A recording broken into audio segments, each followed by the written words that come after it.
Right, we're going to talk about identity. It's quite deep, isn't it? But trust me, the guest I've got to talk about this with is perfect because she just gets it. I'm going to read a bit from her about section on LinkedIn because she really knows how to put words together, and this describes her so well. So she introduces herself, as I will now. I'm Bee Higgins. I'm a creative copywriter, content writer, and messaging mindset mentor based in Somerset, UK. I help creatives and small business owners unearth their messaging magic with confident, heart-led copy and content. And she goes on to say, and I just love the way she puts this, combining soulful storytelling with purposeful prose. I'll work with you to write thoughtfully crafted words that position you as the go-to, foster deep connection, spark the imagination, soothe restless minds, and inspire action. These words they're just oozing from me. They're her words. She is just a fabulous guest. I've had her before and I will have her again. And you'll understand why if you keep listening to this episode where we talk about something that's tackled in one of the chapters in my book, The Mystery of the Squash Self. The chapter is called The Identity Incident, and it is just about this puzzling business when we get all hung up on who am I? And it puts us into a rather frozen state sometimes when we come to express ourselves. So, ready? Let's go. So, here we are, Bee. This is not the first time you've been a guest, and there's a good reason for that. It's because you are a very, very lovely guest to have, because plowing into your brain and getting all those lovely little gems is just a delight. So let's do some more plowing. You sound like my therapist. Yeah, I am back for a third time. I'm very, very happy to be here. Likewise, I'm happy you're here. So we're going to have a little go at looking at something that I cover in The Mystery of the Squash Self. I think it's customary for me to hold the book up at that stage for those watching on video.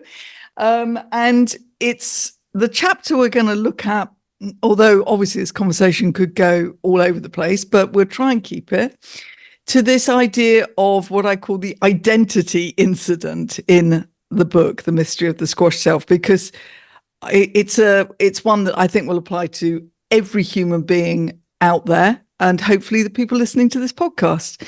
So before we delve specifically into those thoughts, do you have a general story about noticing yourself being what I call squashed? In other words, self-squashing.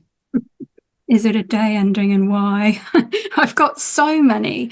And you know what? I thought to myself, today let's bring a really recent one, because I think sometimes when we talk about, confidence issues that we've had, self-squashing, we sort of try and use the past tense and delve into the archives, lest we actually admit that these challenges are something that we're facing every single day or from time to time, however often these things sort of bother us. So a couple of weeks ago, I decided I'm going to host some free sort of co-writing guided journaling sessions so people can see what it's like to be in my group membership, which is a simple thing, right?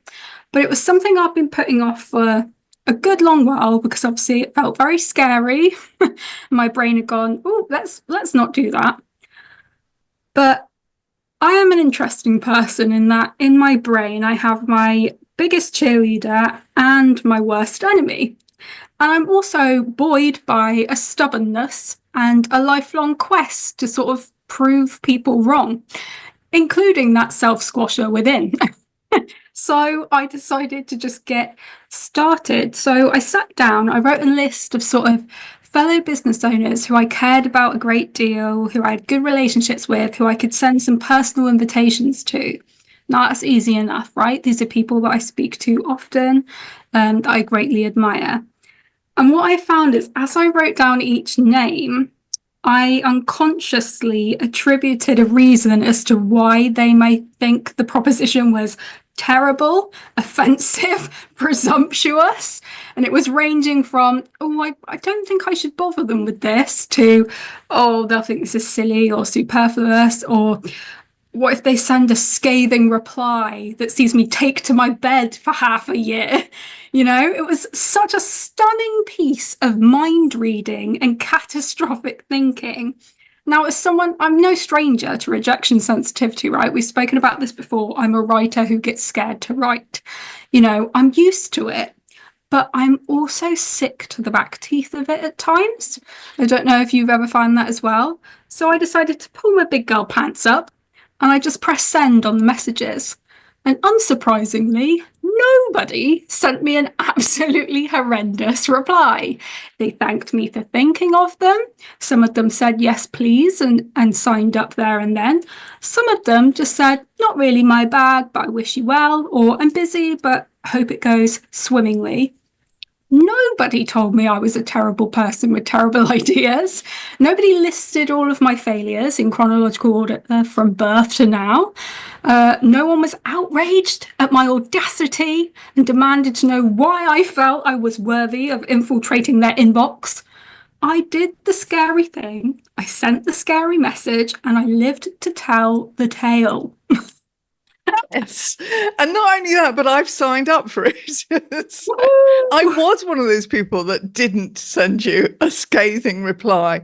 So who do you think I am? I obviously am a really, really good writer. I mean, I've written a book. I mean, why would I want to be part of you? How very insulting of you. I thought to myself, everybody is going to be like, why would you are awful? Like, do you not know? You poor thing. And it's just incredible how your brain can do that. And I was explaining this to clients recently. You know, I said some people sent voice notes as replies, and that was even worse for my brain because my brain went, oh, they've definitely decided to leave a voice note just to let you know how incensed they are. They really wanted, they thought, you know what, I'm not going to type this out. I'm going to speak this out to this lovely lady who's just sent me this message. For some reason, my brain was like, oh dear. So I didn't listen back for several days. I couldn't. Oh, I am so glad you've said that. It is like you are literally, you do hang out in my brain, Bee. There's no question about it. I mean, we are, you know, we do have a little rented space, I think, in each other's heads because there isn't a single thing that you've just said that doesn't resonate. It was like bell, bell, bell, bell. I mean, mind reading and catastrophic thinking is one of my top skills. I mean, I am so good at it, Bee. I can't, maybe even better than you, but I don't want to get competitive. I'll fight you for it. The thing you just said. Oh, come on, listeners. I'd love to know who else out there has done that weird thing of not listening to some kind of answer phone voicemail or, like you say, the directly voice thing on LinkedIn, because in your head, I've done even opening emails, all sorts of things. In your head, you are saying, I can't cope with this because it's definitely not going to be nice. Something about it is no, I'll just pretend it's not happening. I mean, I've even gone to the extent of people having to follow up saying, did you get my message? At which stage you feel obliged to and you realize it was a really nice message saying, oh, I'm really keen to do this thing with you, blah, blah. Yeah. Yeah. These are some of the nicest people, like, and picturing them in my mind, it's comical to think that these people would, you know, send anything but really lovely wishes, which is madness, but it happens to us all. You know, it's like I said last time, I'm a writer, but writing is scary to me, you know, and that is okay. That's normal. Doesn't make me less of a writer. No, it doesn't. And I think that's the thing is this podcast is definitely not about, I mean, I sometimes try to sort of waffle on about some insights that and then possibly some things you might experiment with that might help. But I absolutely don't do sort of massive top tip stuff, because we're all different. And what is most important is what you're doing now, which is just informing everybody, all humans out there, that this is so human. And you're not going to cure it as such. All you can do is do exactly what you're doing to yourself, what I do to myself, and what we're doing through this podcast, which is let people know that this is actually remarkably normal. Something happened earlier, and I thought, oh yeah. No, somebody wrote an article on Medium, and I've been trying to get back to doing some writing. I don't know whether Medium's the right platform, but we can talk about that when I'm part of your thing, maybe. But somebody wrote this very personal topic, which totally applies to me. And I'm not even going to say on this podcast what it was about. But I thought, well, that's very brave, because I'm avoiding, I could say so much about this thing, and I know it will apply to it, but I've chosen not to, because it just goes too deep into something a little bit too traumatic. But I did thank her for just showing that this is a thing that other humans are going through, that they shouldn't feel that it's weird, or that there's something wrong with them and all that kind of stuff. It's cliche, but I just that is useful. Yeah, that's human connection. And that's you setting a boundary there as well. Not all things need to be expressed in their entirety. That's something I speak to a lot of people about, because they worry about how much of themselves they need to express. And that brings us on actually really nicely to this idea of identity, doesn't it? Because the reason I'm doing this, by the way, is because otherwise I could talk about this for another 3 hours. So I'm trying to be very professional now and bring this round to this idea of identity. So in a way, we are, like you just said, I'm a writer, and I have a massive problem, because I'm not even sure, that I could even put it in words what I am. I could say I'm old, which is quite useful.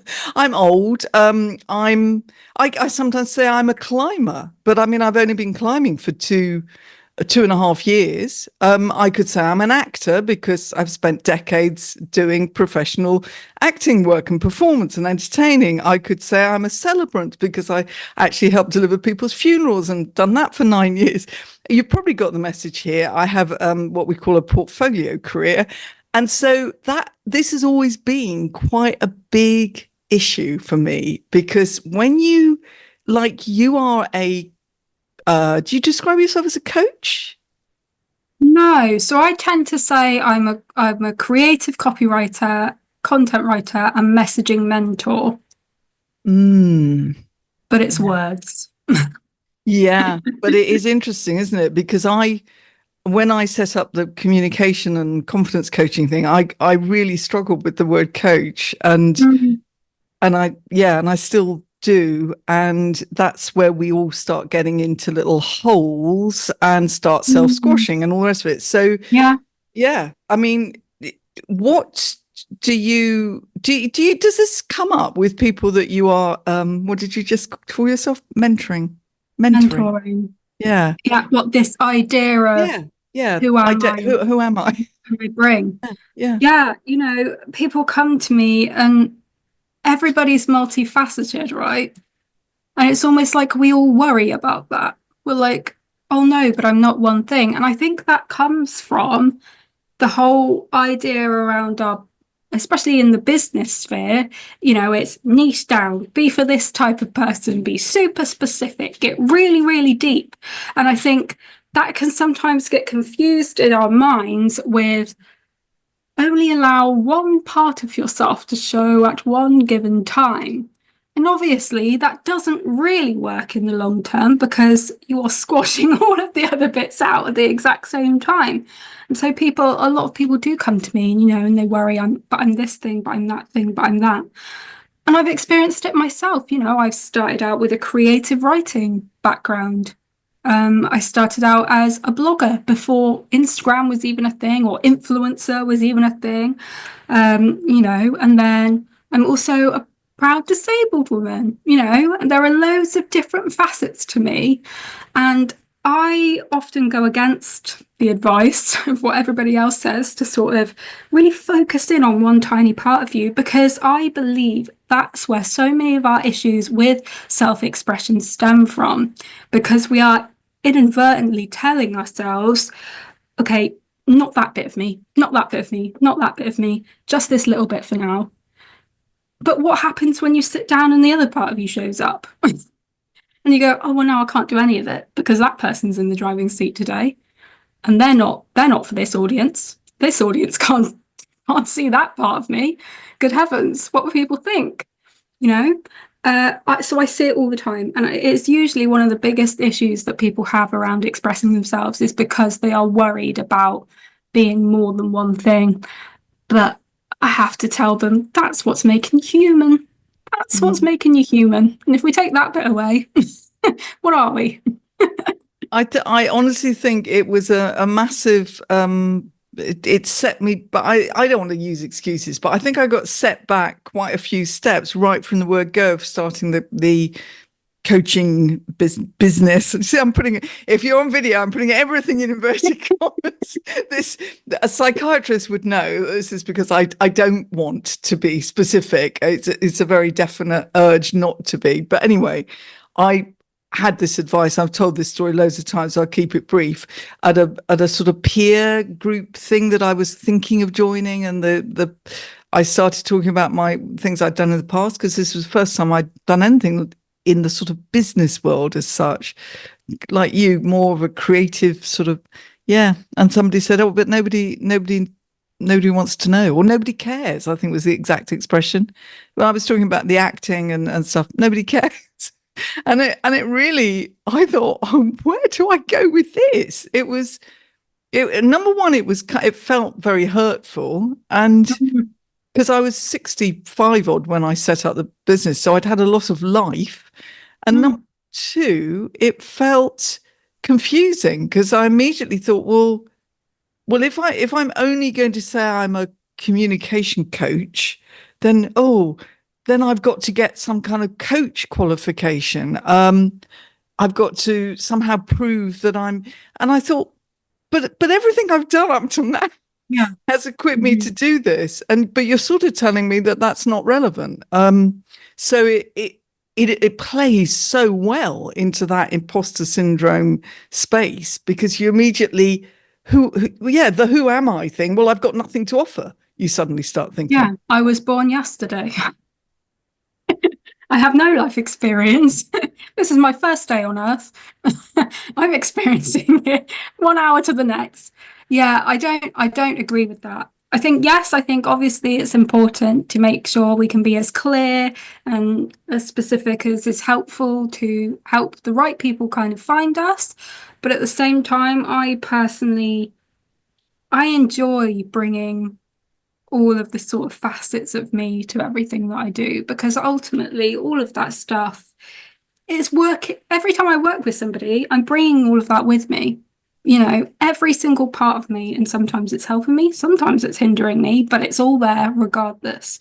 So I think we need to sort of do away with this idea of like, I have to embody this one quality that I've been told is really good about me.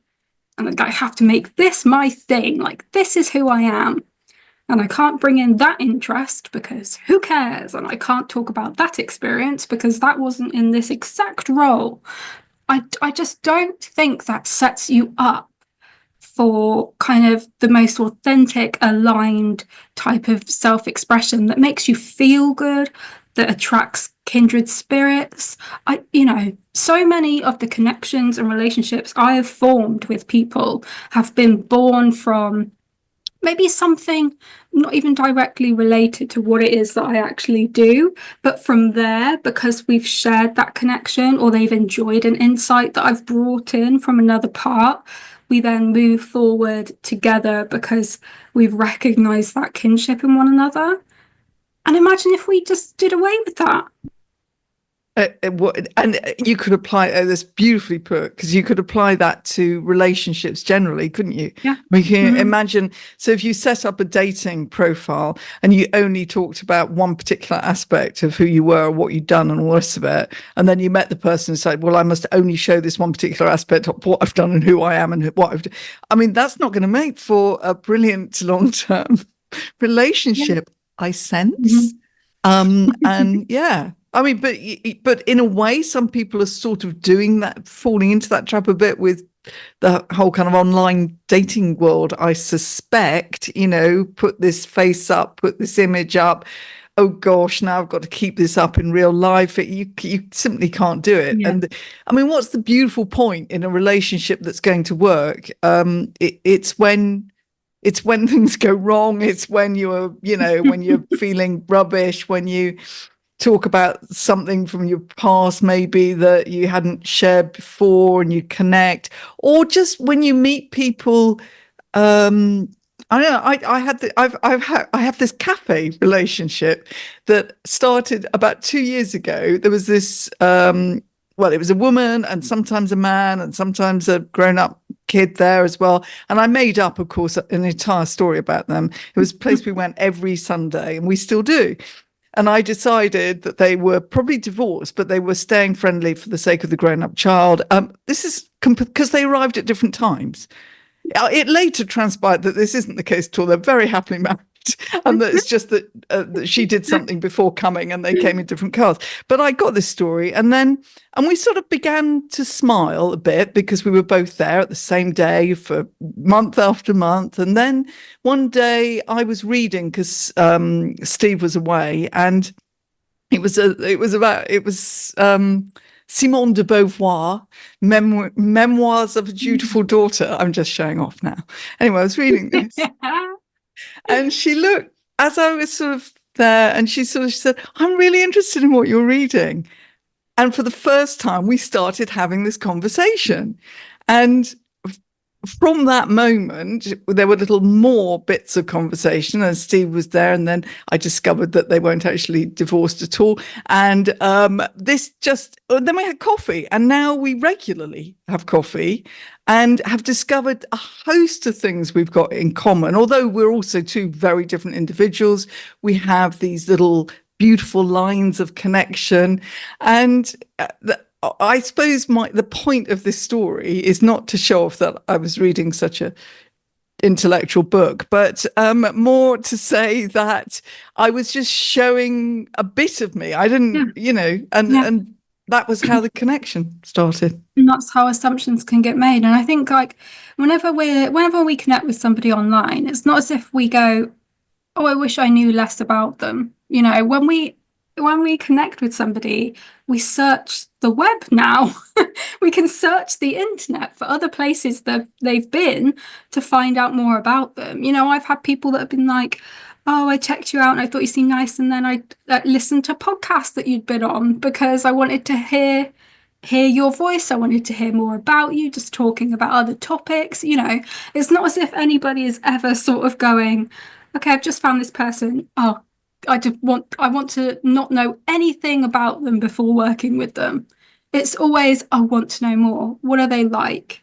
What's their personality like?" Everything. I was saying this to a therapist client recently.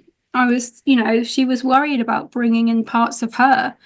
And I said, well, for some people, maybe the types of people that you work with, they might be looking for that human connection. They might be trying to find overlap so that they can go, "I think I might feel safe with this person."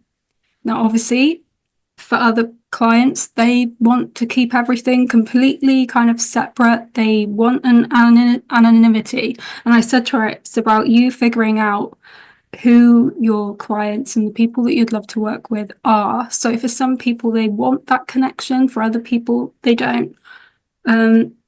But we can bring in as many aspects as we want to, or feel comfortable to, or feels appropriate. It's interesting, isn't it? Because certainly doing this writing that I've been trying to do over the last year, I've sort of done it in fits and starts, which again won't surprise anyone who knows me. Sort of obsessively doing it every day, and then I'm bored of this.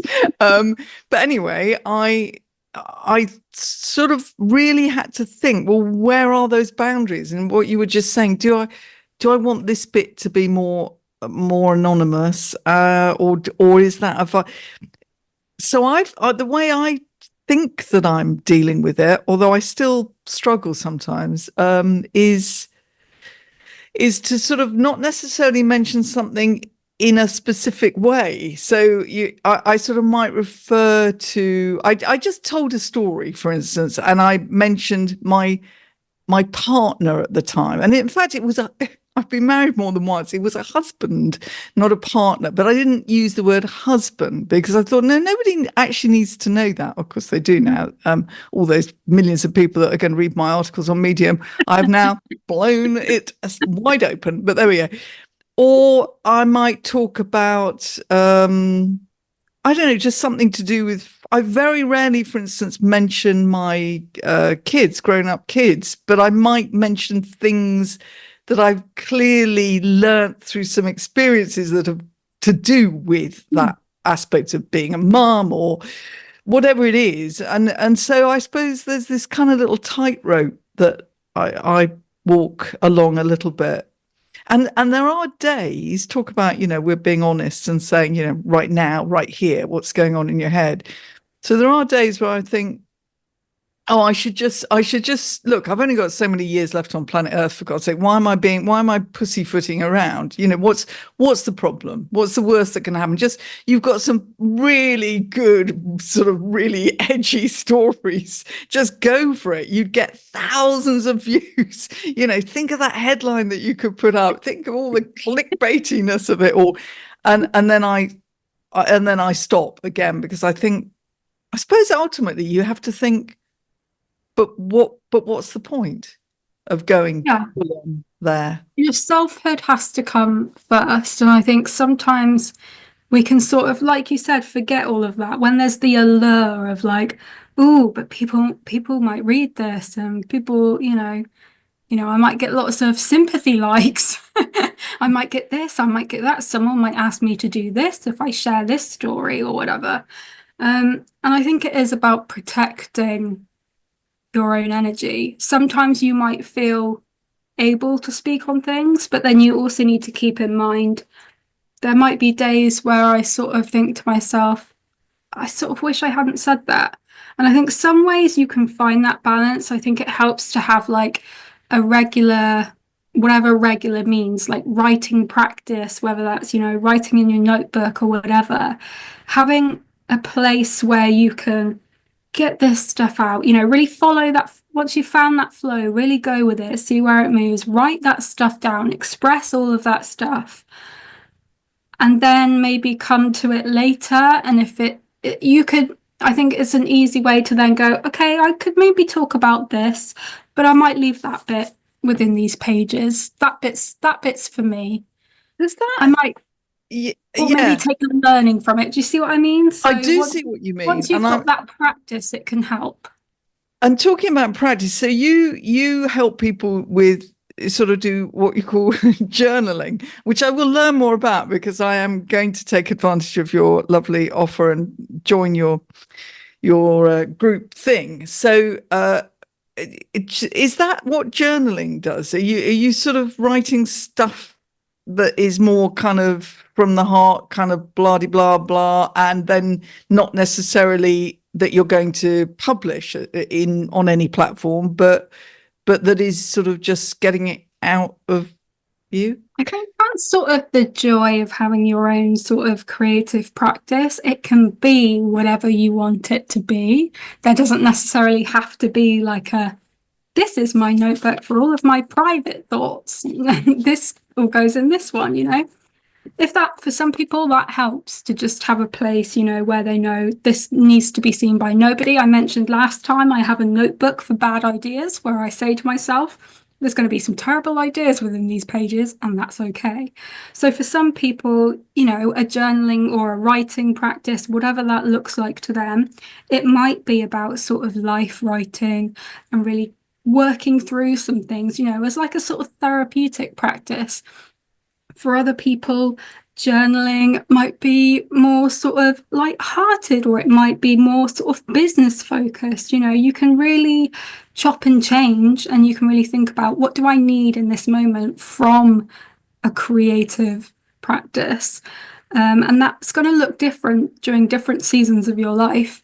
You might go through a phase where you think sitting with my journal is going to really help me sort of return to some moments that I'd like to sort of go back and prod and poke gently. And if I'm doing that within my notebook, as opposed to doing it via writing an article that may be seen by however many people, maybe I'm protecting my own peace at times. Maybe I'm allowing things to come through that in other settings maybe wouldn't, that can give me a bit of clarity, a little bit of healing, a little bit of peace, with some insight going forward. So it really is up to you. Everybody gets to choose how they embrace, embody, and experience their creativity. There are no rules. No rules. There we go. That's a good place to almost end this on. Is there anything else on this identity stuff that you've got a burning desire to share before you come back for the umpteenth time to be my guest? It's dangerous to ask, because we could do 10 hours plus. There are so many things that we could discuss. It's merely scratching the surface. What about a little teeny insight? So a key insight I'm finding recently, something I've really been musing on, is that, to me, at the moment, I really feel that all good writing, all good business writing, whatever, is really grounded in creative self-expression that is being well nourished and nurtured. I don't think it is born from strict structures necessarily for a lot of people. It's not about gaming algorithms. It's not about clever little frameworks. I think our most potent and most powerful work really comes from, as I like to say, unearthing and expressing all of our unique magic. And I think that comes from appreciating everything that binds you together. Maybe it's cultural figureheads that have inspired you. It's unassuming actions that might motivate you. It's words that empower you, spaces that move you, mess that confounds you. All of that stuff, bring it all to the table. I think our creative confidence really does require us to trust in our creative intuition and top it up with good things, good people, good vibes, tasty morsels of inspiration. But with that, I would say it's not to bury your head in the sand, or you can only achieve true creative enlightenment if all is going well in your life. I don't think that's the case. I think it's more about making a conscious effort to feed your creativity wherever you can, however you can, in those small but significant, cheap and expensive ways. So that's going for a morning walk, maybe it's climbing, maybe it's listening to healing music, or venturing out to a new spot at the weekend, or maybe it's writing daily glimmers in a journal. I've been doing that every single day this year so far, writing 4 things that I've just really taken from the day. And this is going to make the list, spoiler alert. All of these things can add up and create creative foundations for curiosity and ideas and all manner of wonderful things to bloom. So focus on nourishing that creativity, bring all of you to it, because all of it is welcome. See? All of your identities, everything, the lot. Yes. Oh my God, that is a perfect way to wrap this up. I will put all your contact stuff, obviously, in I think we call them show notes. Anyway, around wherever you find this, you will see Bee's contact details. Is there anything specific that you want to point people to? No, you can find me on LinkedIn at Bee Higgins, or you can find me on Instagram at Bloom with Bee Copy. You can check out our 2 previous podcast chats as well. They're episodes 140 and 170. Look at me go. I'm such a pro. You've done your homework. That is so impressive. Yeah, absolutely. And I've got a strange feeling this might not be the last time you are on this podcast. I will beg you to have me back. But maybe we'll just do a podcast together. I Funnily that enough, might be the easiest. that's how we Yeah. ended the last episode. We said to each other, we'll do a joint podcast. It's kind of just It's feels gonna obvious. happen. Yeah. Right. Thank you so much, Bee. I've learned, and myself, I've been inspired. I'm definitely feel nourished, very nourished. So thank you, and I'll see you soon. Thank you so much. I hope you enjoyed that as much as I did, and I think Bee did as well. And if you want to just have a little rummage around my website, it's trishalewis.com, Trisha, lewis.com. I have an identity issue as well with that name, but that's for a whole nother episode. Anyway, I talk about this business of self-squashing, and that's what I do in my TEDx talk, in my book, as I've mentioned, and all the links are there at that particular little spot, trishalewis.com. So, till the next time, stay unsquashed and curious. And the questions never change.